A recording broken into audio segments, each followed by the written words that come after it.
That is so expensive. I'm guessing. But it's cold, man. Hey, man. Surely. I guess you're there for the novelty of the holiday. I got some information. It says that it was the first ice hotel to ever be built. It was built in 1990. Every year between December and April, the ice hotel in the village of Jukavi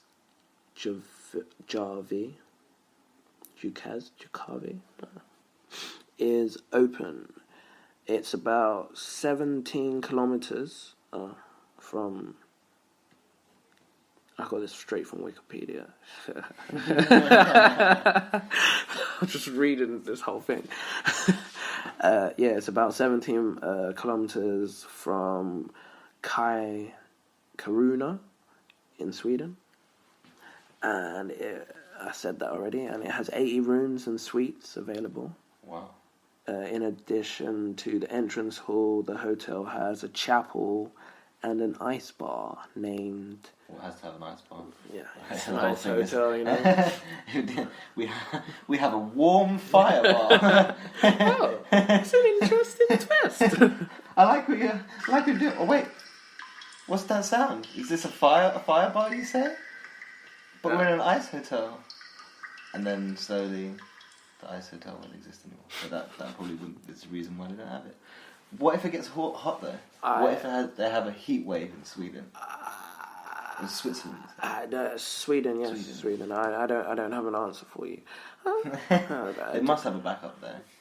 Backup dancer. or a backup dancer just to keep the customers happy while they rebuild it. But like, there's ice hotels all over the world now, so it's cool. Well, there's those ice bars as well. Yeah. There's one in London or something. Yeah. But like, another cool fact that I found out about this ice hotel was each year for the past 24 years, the Ice Hotel has accepted applications from artists from around the world to design the world famous hotel's art suites. Cool. So that's pretty cool. Yeah. Next random fact, right, is the Dutch village of Geethorn has no roads. No roads? Yeah, its buildings are connected entirely by canals and footbridges. What? Yeah. What's this place called? Giethhoorn. Geethorn. Yeah. In Holland? Yeah, it's a Dutch village. Yeah. Oh. Wow. And then there are no roads? Yes, there's no roads. It's connected entirely by canals and footbridges. Like, here's, I took a picture. I got a picture. Wow. It's the whole village. What? That's so weird. So it's like it's a bit like Venice. Yeah. Kind of, but Dutch style. Yeah, there's no roads. It's like Amsterdam, but without the trams or without it's got like loads of little like. And you just walk and like, take little fucking boats, I guess. Yeah, that's cool. And then your house is on its little kind of islandy bit. So yeah, everyone's kind of got their own little island and patch of land to kind of their houses and that. That's so interesting. So their cars are their boats. Yeah. Like, hey, look at that guy. He got his Ferrari boat. There's a Bentley boat here. And you've got the old banger boats coming past from the guys who live around the block on the corner in the estate. Oh, he got his first car, I see. Boat.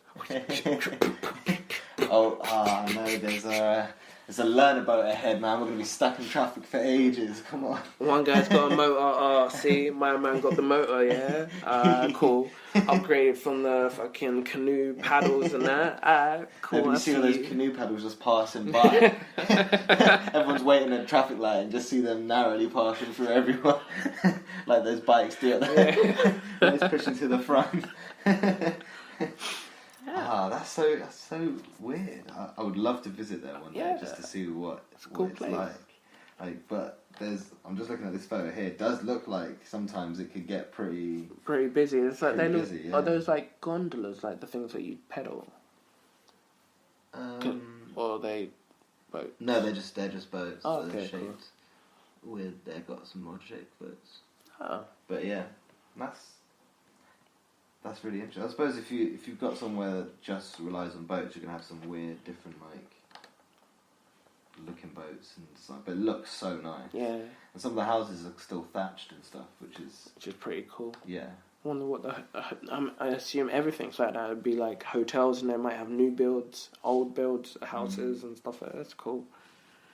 Wow. So yeah, and I'm guessing everyone can swim who lives in there, just in case. Should hope so. Yeah.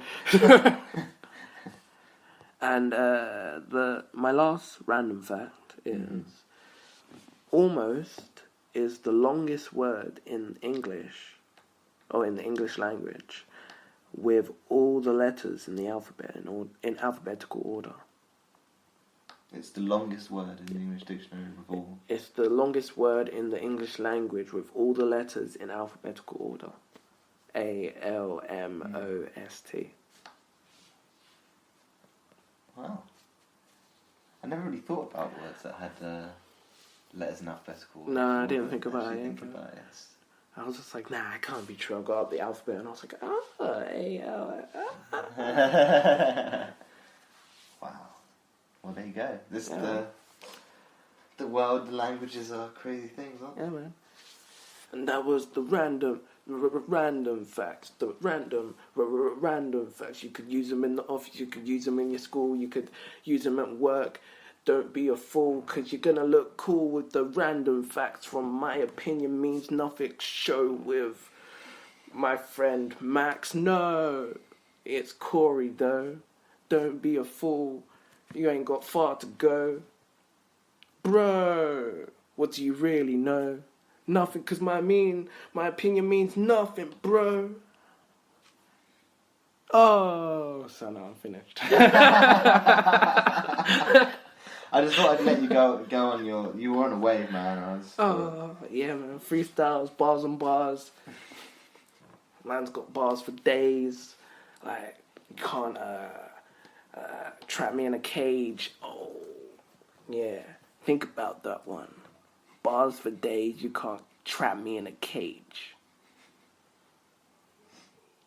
Sorry, I tried to keep it straight. You know when you try to hold it in, the bigger laugh comes out when you meant. Sorry, man, I didn't mean that. But it was funny though. Yeah, man. But yeah, man, I guess we can talk about games, man. Oh, mate. There's been. So I'm just thinking of Call of Duty World War II, man. Like, I haven't played a game since last week.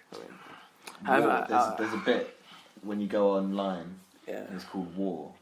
Oh yeah, you were showing Team Deathmatch War. when I was writing my notes. Yeah. You can have a go later. But oh my god, it's so good, man. It gives you tasks and objectives, and you got to follow through to get First, you've got to breach the fort on the beach, and then you've got to get past the fort, and then you've got to break through the radio tower, and then you've got to go onto that. And it's like, mate. Hook me up, PJ093 on PlayStation Network. Ayo! But yeah, that was good. It's good fun.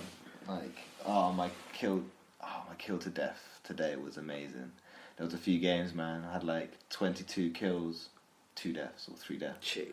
I was on it. It's hard. I'm trying to think if there's any new games I've played. I mainly play my games on my iPad, or my iPhone. There's only that one game I got on my iPhone. If I get another game on my iPhone, the space on my phone, it will keep flashing up saying you're coming close to being full, and I'm just and then how do you have WhatsApp? WhatsApp, yeah. Okay. I don't know if you've ever been at this stage yet, but if you don't have enough space on your phone, you can't open WhatsApp. It comes up saying, yeah, you haven't got enough, like, I guess assume like it's RAM or whatever, you haven't got enough space on your phone to open WhatsApp, and I'm just like, what? It requires But space but to open it. I can see the messages coming through. But I can't open it. See it. So there's like been times where like this might have happened in the morning, and I might have got this message. I'll be like, do you know what? I'm gonna have to wait until the end of the day when I can properly sort this out, like, and like flipping properly, like delete stuff to make some space. Yeah. Yeah. Because if I have to do it quickly, I was just like, I don't know what to delete. I want to keep this. I know I haven't used this app for a long time, but I might use it soon. So I'll just keep it there in hopes. And then when I get really desperate, I'm just like, well, if I haven't used it for a while, I'll delete it. And then if I really need it, I'll just download it again. Yeah. It's like Uber. That's how I feel about Uber. I hear you. But I mean, I did have a go on Nintendo Switch not long ago. Yeah. Ew, I like that, man. Shouts to Nintendo. That was. I'm a big fan. I played Mario Kart on it. You played Mario Kart. I played Mario Kart. I think it's a dope machine. It's like I think it's actually the best console that Nintendo. Not best. It is one of the best. But I mean, portable console. yeah, I was gonna say innovative. It is, yeah. It's like they've taken a PSP, yeah, made it bigger, yeah, and then enabled 2-player on one screen by just simply separating the two side parts, so that where the buttons are. yeah. So the directional buttons, that's for one side that comes off, and then the A, B, X, Y buttons come off. And then there's 2 pads, and you can just turn them sideways, and it actually acts as 2 separate pads. You've got every button you need to play the game. Like, I understand, yeah, when I first got it, though, and I had my hands on it, it was really small. It felt really small, the controller. But once you get used to it, it's alright. It's like with anything, really. Yeah. Like when I first got my iPhone 6, I thought, because I upgraded from my iPhone 4 to an iPhone 6, and I was like, oh my god, this is such a huge phone. I'm glad I didn't get the Plus. And then now it's just like, it's just a normal phone, man. You get used to it. But yeah, I thought it was cool. Like, I love Mario Kart anyway, but the fact, we could play it on 2-player, wherever, on the go, wherever you wanted. All you needed to do was have this card, the game card. Exactly. And that was cool. It. You got all these games. You could play it on your own on a big screen if you wanted to. Your mate jumps onto the bus. Here you go, mate. It's a controller. Let's battle. Playing the game with you. Yeah, exactly. Do you know what I mean? Like, that's sick, man. Go to the park, playing the games, or whatever. Like, it's a really good way. And I mean, my mate who's had it, he uses it for work. So he'll go. He works for Captain Starlight.